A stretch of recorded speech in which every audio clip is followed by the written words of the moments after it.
Hello students, मैं चंद्र प्रकाश Solanki physics educator आपका apex classes के डिजिटल प्लेटफॉर्म पर हार्दिक स्वागत करता हूं। स्टूडेंट्स, फिजिक्स एक बहुत ही इंटरेस्टिंग सब्जेक्ट है। इसके अंदर हमें अपने आसपास होने वाली जितने भी फिनोमिना हैं, जितनी भी घटनाएं हैं, उनको समझने और सीखने का मौका मिलता है और उन घटनाओं से रिलेटेड जितने भी क्वेश्चंस हमारे मन में हैं उसका आंसर भी फिजिक्स में ही मिलता है। स्टूडेंट्स, फिजिक्स नेचर के बहुत बड़े बड़े रहस्यों का खुलासा भी करता है, जिसको पढ़ना, समझना और सुनना इंटरेस्टिंग लगता है। स्टूडेंट्स, यदि फिजिक्स के हर एक नियम को हम अपने डेली लाइफ से रिलेट करके देखें, डेली लाइफ का एग्जाम्पल, कोई ना कोई एग्जाम्पल लेकर अगर सीखें, तो ये टफ सब्जेक्ट भी हमें ईजी लगने लगता है और इसमें इंटरेस्ट भी बढ़ने लगता है। और स्टूडेंट्स, मेरी ऐसी ही कुछ कोशिश रहेगी। स्टूडेंट्स, आज हम टेलीस्कोप के बारे में कुछ पढ़ेंगे। ये एक ऐसा एपरेटस है जिसका डिस्कवरी के बाद में हमें ब्रह्मांड की बहुत सी जानकारियाँ हमको मिली है। तो पढ़ते हैं टेलीस्कोप के बारे में। तो टेलीस्कोप की हिस्ट्री के बारे में देखें तो टेलीस्कोप की खोज या डिस्कवरी 1608 में सबसे पहले हैंस लिपर्से ने की थी। उन्होंने एक्सीडेंटली इसको डिस्कवर किया था। वो एक आई लेंस मेकर थे और जब उन्होंने देखा कि अगर दो लेंस एक दूसरे के आगे रख दिए जाएं तो उन्होंने देखा कि जो दूर कोई ऑब्जेक्ट है वो बहुत ही नज़दीक और बहुत बड़ा दिखाई दे रहा है। तो इस तरीके से स्टूडेंट्स हमारे टेलीस्कोप की खोज हो गई। उनके एक साल बाद में गैलीलियो साहब ने इम्प्रूव्ड टेलीस्कोप बनाया और सेलेस्टियल बॉडीज़ के बारे में हमें बहुत सी जानकारियाँ दी, बहुत से स्टार्स के बारे में हमको बताया गया।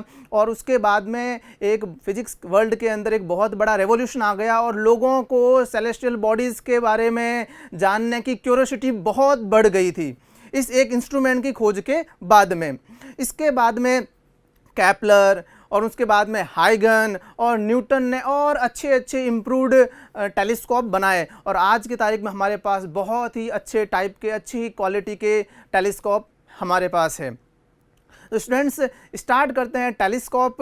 और इसको स्टार्ट करने से पहले हमें एक छोटा सा कंसेप्ट पढ़ना पड़ेगा विज़न एंगल का, ताकि हमें टेलीस्कोप के प्रिंसिपल के बारे में जानकारी मिल सके कि किस प्रिंसिपल पर टेलीस्कोप बेस्ड है।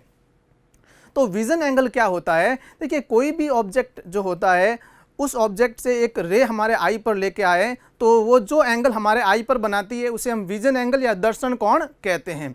स्टूडेंट्स, आपने देखा होगा, कोई मान लीजिए कोई कार सड़क पर चल रही है और वो हमें अगर दूर है तो हमें छोटी दिखाई देती है, बट वही कार जब नज़दीक आती है हमारे तो हमें लगता है वो कार बड़ी हो रही है, हमको वो बड़ी अपीयर होती है, बड़ी दिखने लगती है। इन दोनों ही कंडीशन में कार ने अपनी साइज़ नहीं बदली, कार की साइज़ वो की वो रही, बट तो हम देखते हैं कि इसके अंदर हुआ क्या ताकि वो बड़ी दिखाई देने लग गई। तो उसके लिए अगर हम देखें तो जब वो कार दूर थी तब हम देखेंगे कि विज़न एंगल कितना था, जब वो कार हमारे आई पर कितना एंगल बना रही थी। तो आप देख रहे हैं जब कार दूर थी तो हमारे आई पर अल्फ़ा एंगल बनाती है और उस अल्फ़ा एंगल के हिसाब से हमारे रेटिना पर इमेज बनता है।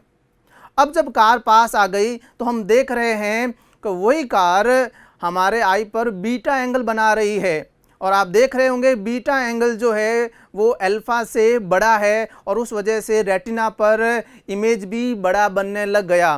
तो हमें पता चल गया किस तरीके से इमेज हमारे आई के अंदर या फिर हमको बड़ी दिखाई देती है और छोटी दिखाई देती है। मतलब कि ये डायरेक्टली प्रोपोर्शनल है विज़न एंगल के, दर्शन कोण के डायरेक्टली प्रोपोर्शनल है। तो अगर हम किसी भी तरीके से दर्शन कोण को बढ़ा दें तो हम उस चीज़ को बड़ा देख सकते हैं। तो टेलीस्कोप इसी के बेस पर काम करता है, इसी प्रिंसिपल पर बेस्ड होता है टेलीस्कोप हमारा। अब टेलीस्कोप के टाइप्स के बारे में पढ़ते हैं कि टेलीस्कोप कितने तरह के होते हैं।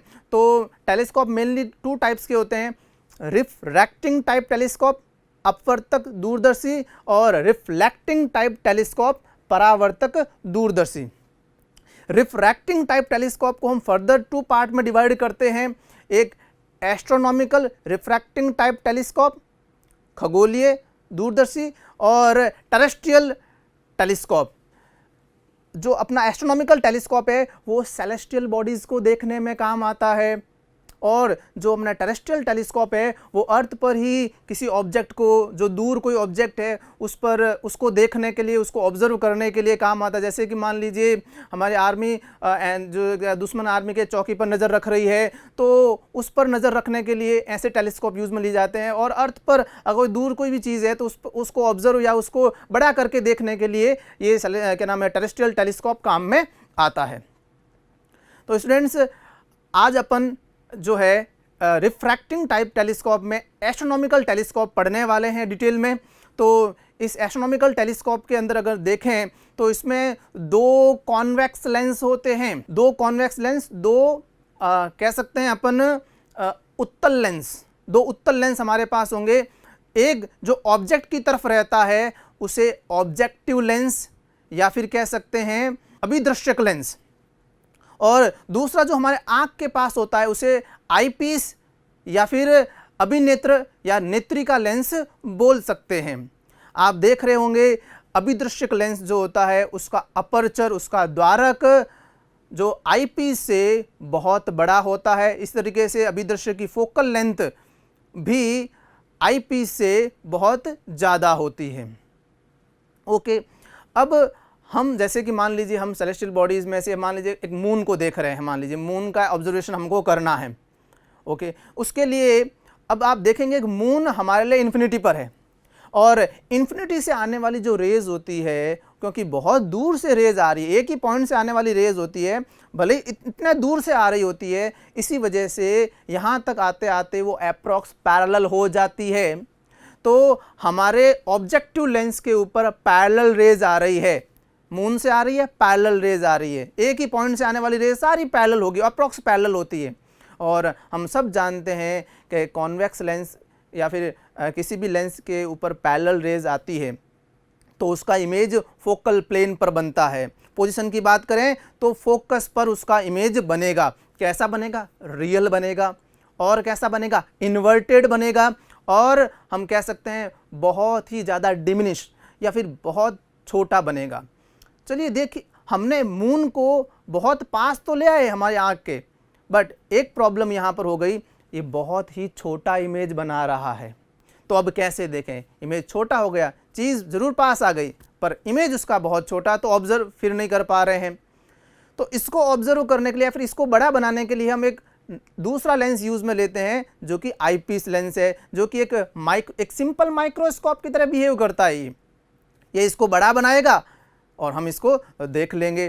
तो इसके लिए हम आईपीस लेंस को इस तरीके से एडजस्ट करते हैं कि ये वाला आईपीस लेंस, ये जो इमेज जो बनाई है ऑब्जेक्टिव लेंस ने, ये आईपीस लेंस इस इमेज, ये जो इमेज है इस आईपीस लेंस के फोकस और पोल के बीच में आ जाए।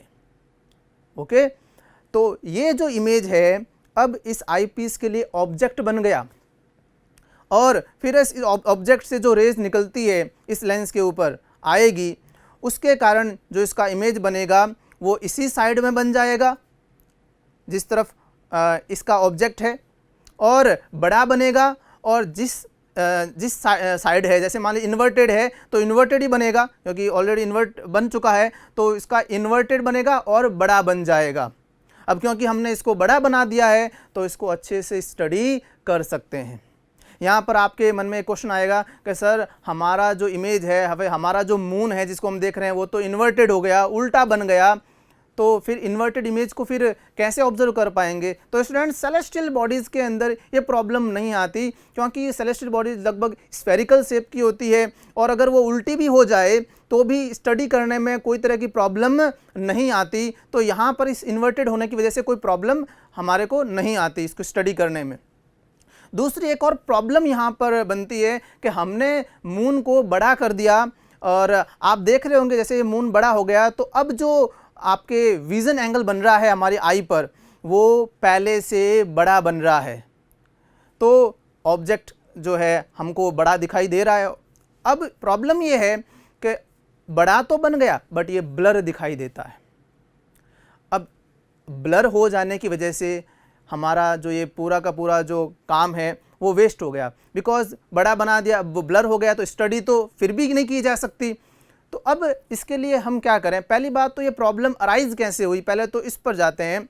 देखिए, इसको मैं आपको एक एग्जांपल से समझाता हूँ। जैसे देखिए, मान लीजिए हमारे कंप्यूटर के अंदर एक इमेज होती है, अगर वो लो रेजोल्यूशन की है तो जब अगर हम उसको जूम करेंगे तो क्योंकि रेजोल्यूशन लो रेजोल्यूशन है, इस वजह से अगर जूम करेंगे तो इमेज ब्लर हो जाएगी, या फिर कह सकते हैं इमेज फट सी जाएगी। और बड़ा हम इसलिए करते हैं ताकि उस पिक्चर के अंदर छोटी छोटी चीज़ों को ऑब्जर्व कर सकें अच्छे से।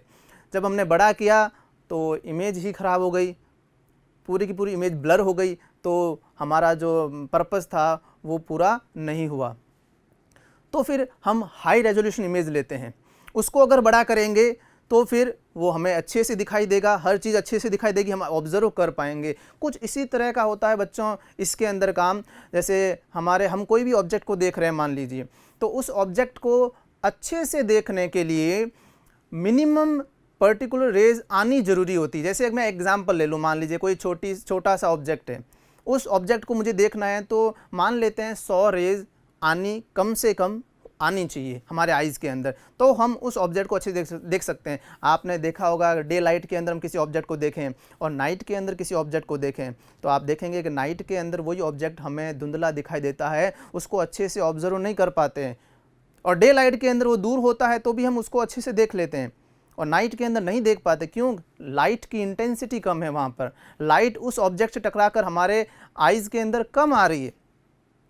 तो अगर लाइट कम आएगी हम उसको ऑब्जर्व, और मान लीजिए आपको उससे भी बड़ा डबल रीजन का, डबल क्षेत्र का आपको ऑब्जेक्ट देखना है, तो ऑब्वियस सी बात है लाइट भी डबल आनी चाहिए। आपने इमेज डबल किया, मतलब आपको एक ऑब्जेक्ट देखना है जो पहले से डबल है। मान लो पहले 100 रेज से आप अच्छे से उसको ऑब्जर्व कर लेते थे, देख लेते थे, तो अगर अपन ने उसका एरिया डबल कर दिया, इसका मीनिंग है अब आपको 200 रेज उस ऑब्जेक्ट से आएगी, तब आप उस ऑब्जेक्ट को अच्छे से देख पाओगे जूम करने के बाद। या फिर आप कह सकते हो बड़े ऑब्जेक्ट के बारे में बोल रहा हूँ, तो उससे 200 आनी चाहिए। तो अगर मान लीजिए आपने उस बड़े ऑब्जेक्ट को देखा, अभी भी उससे 100 ही आ रही है, नहीं, तो आप उस बड़े ऑब्जेक्ट को अच्छे से नहीं देख सकते, छोटे वाले को देख सकते हैं, उससे डबल रीजन वाले को नहीं देख सकते अब अच्छे से, वो आपको थोड़ा ब्लर दिखाई देगा, क्योंकि उसको देखने के लिए आपको 200 रेज की ज़रूरत है। तो कुछ ऐसा ही टेलीस्कोप में होता है बच्चों। जैसे हमारे ऑब्जेक्टिव लेंस के अंदर जो रे एंटर कर रही है, जब वो बड़ा हुआ तो हमने लाइट कहाँ बढ़ाई, हमारी लाइट तो उतनी की उतनी रही जो पहले थी। तो इसके लिए हम अपने ऑब्जेक्टिव लेंस का अपर्चर बड़ा रखते हैं। क्यों बड़ा रखते हैं? देखिए, हमें लाइट की ज़रूरत है। अब वो वाली लाइट नहीं, हम यहाँ पर सारी ट्यूबलाइट जला देंगे और ज़्यादा लाइट आ जाएगी, हमें ये लाइट नहीं चाहिए। हमें जैसे हम मान लीजिए मैं मून को देख रहा हूँ, तो मेरे को मून से आने वाली लाइट को बढ़ाना है, उसको इंक्रीज़ करना है, उसकी इंटेंसिटी बढ़ानी है। अब मून को तो कह नहीं सकते भाई अपनी थोड़े ज़्यादा लाइट भेज, तो उसके लिए हम क्या करते हैं, अपना ऑब्जेक्टिव लेंस का अपर्चर बड़ा कर देते हैं। अब क्योंकि गेट बड़ा हो जाएगा तो अपने आप मून से आने वाली लाइट ज़्यादा एंटर करेगी, और ज़्यादा एंटर करेगी तो जो अब बड़ा जो इमेज बनी है तो वो भी अब धीरे धीरे ब्राइट दिखने लगेगी। तो ब्राइट करना है अगर इमेज को अच्छे से देखना है, तो उसके लिए हमें अपना ऑब्जेक्टिव लेंस का अपर्चर बड़ा करना पड़ेगा। तो ये इसका सॉल्यूशन हो गया। बट फिर भी इसमें एक दो प्रॉब्लम रह जाती है। वो प्रॉब्लम ये है कि अगर हम इसको बहुत बड़ा अपर्चर कर देंगे तो क्रोमेटिक एब्रेशन होने के चांसेस रहते हैं। क्रोमेटिक एब्रेशन माने अब ये जो लेंस है जो एक प्रिज्म की तरह बिहेव करेगा, माने जब ये लाइट इसमें से गुजरेगी तो कलर्स निकल जाएंगे, डिस्पर्जन हो जाएगा एक तरीके से कह सकते हैं, और फिर कलर्स निकल जाएंगे तो उस ऑब्जेक्ट को या फिर इस जो इमेज बनी है उसको हम अच्छे से ऑब्जर्व कैसे करेंगे। दूसरी बात, स्फेरिकल एब्रेशन हो जाता है। स्फेरिकल एब्रेशन में क्या होता है कि जो अपर्चर के कॉर्नर से जो लाइट्स आ रही है वो लाइट जो है एग्जैक्ट फोकस पर नहीं मिलती। हम तो मान के चल रहे हैं सारी की सारी फोकस में मिलेगी, तो सारी की सारी वो तो एक ही इमेज बनेगी, वहाँ पर सब एक जगह पर मिली है। बट जब हम बड़ा कर देते हैं उसके अपर्चर को तो फिर कॉर्नर से आने वाली लाइट कुछ फोकस के पहले ही मिल जाती है, और जो नज़दीक वाली लाइन वो लाइट जो आ रही होती है वो फोकस के ऊपर मिलती है एग्जैक्ट। तो फिर कुछ पहले और कुछ आगे पीछे मिल जाती है रेज, इस वजह से वो ब्लर बनता है। एक पॉइंट पे सारी रेज नहीं आती तो एक जगह पर इमेज नहीं होता, तो थोड़ा ब्लर दिखता है इमेज। इसको रिमूव करने के लिए हम रिफ्लेक्टिंग टाइप टेलीस्कोप यूज़ करते हैं। तो इससे ये पता चला कि हम लिमिटेड साइज़ बना सकते हैं ऑब्जेक्टिव लेंस की। ओके, फिर रिफ्लेक्टिंग टाइप टेलीस्कोप में क्या है कि मिरर भी यूज़ में लेते हैं। ठीक है, मिरर भी यूज़ में लेते हैं और मिरर के अंदर रिफ्लेक्शन होता है, तो रिफ्रैक्शन हुआ ही नहीं तो क्रोमेटिक एब्रेशन तो होने के चांसेस ही नहीं है। दूसरी बात, स्फेरिकल एब्रेशन इसमें भी हो सकता है, बट इसके लिए हम क्या करते हैं, जो शेप होता है मिरर का उसको थोड़ा सा पैराबोलिक बना लेते हैं ताकि जो कॉर्नर वाली जो लाइट्स है वो भी उस शेप के कारण फोकस पर ही मिले। ठीक है, तो इससे ये भी फ़ायदा हो जाता है। तो रिफ्लेक्टिंग टाइप टेलीस्कोप, बाकी सारा मैकेनिज़्म उसमें सेम रहता है। अब एक और टेलीस्कोप की बात करेंगे, वो टेलीस्कोप है टेरेस्ट्रियल टाइप टेलीस्कोप। अब टेरेस्ट्रियल टेलीस्कोप में हम अर्थ पर रखी चीज़ों को देखते हैं। तो स्टूडेंट्स, अगर हम ये एस्ट्रोनॉमिकल टेलीस्कोप वहाँ पर यूज़ में लें तो हमें हर एक ऑब्जेक्ट इन्वर्टेड दिखाई देगा, और इन्वर्टेड दिखाई देगा। जैसे मैं किसी पर्सन को देख रहा हूँ दूर, तो वो तो सीधा नहीं उल्टा दिखाई देगा, तो फिर उसको ऑब्जर्व कैसे करेंगे? हर एक चीज़ जिसको हम देख रहे हैं वो सारी उल्टी दिखाई देगी, तो फिर हम उसको ऑब्जर्वेशन नहीं कर सकते। तो इसके लिए हमें सारी इमेजेस इरेक्ट दिखनी चाहिए, सीधी दिखनी चाहिए। फिर उसके लिए हम क्या करते हैं, उसके लिए हम एक और लेंस यूज़ में लेते हैं जो इस इमेज के मैग्नीफिकेशन को बढ़ाने में तो कोई रोल प्ले नहीं करता, बस जो ये इमेज जो रिफ्रैक्टिंग टाइप टेलीस्कोप में, एस्ट्रोनॉमिकल टेलीस्कोप में जो इन्वर्टेड बनी है उसको वापस इन्वर्ट करके इरेक्ट कर देगा। मतलब जो उल्टी इमेज जो बना रहा है ये एस्ट्रोनॉमिकल टेलीस्कोप, उस उल्टी इमेज को सीधा कर देगा ये। तो ये बीच में रहता है, ठीक है ना, और मैग्नीफाई नहीं करता, सिर्फ जो इमेज इन्वर्टेड है उसको अगेन इन्वर्टेड कर देता है। ओके, तो ये टेरेस्ट्रियल टाइप टेलीस्कोप भी हमने पढ़ लिया। इंडिया का जो लार्जेस्ट टेलीस्कोप है वो हेनले में है, हेनले लद्दाख में स्थित है, हेनले ऑब्जर्वेटरी में रखा है। तो स्टूडेंट्स, आई होप ये वीडियो आपको पसंद आया होगा या आपके काम आया होगा, आपको इससे बहुत कुछ सीखने को मिला होगा। तो फ्रेंड्स, आप अपने फ्रेंड्स को और रिलेटिव्स को ये वीडियो शेयर करें ताकि उनको भी कुछ सीखने को मिले। Thank you.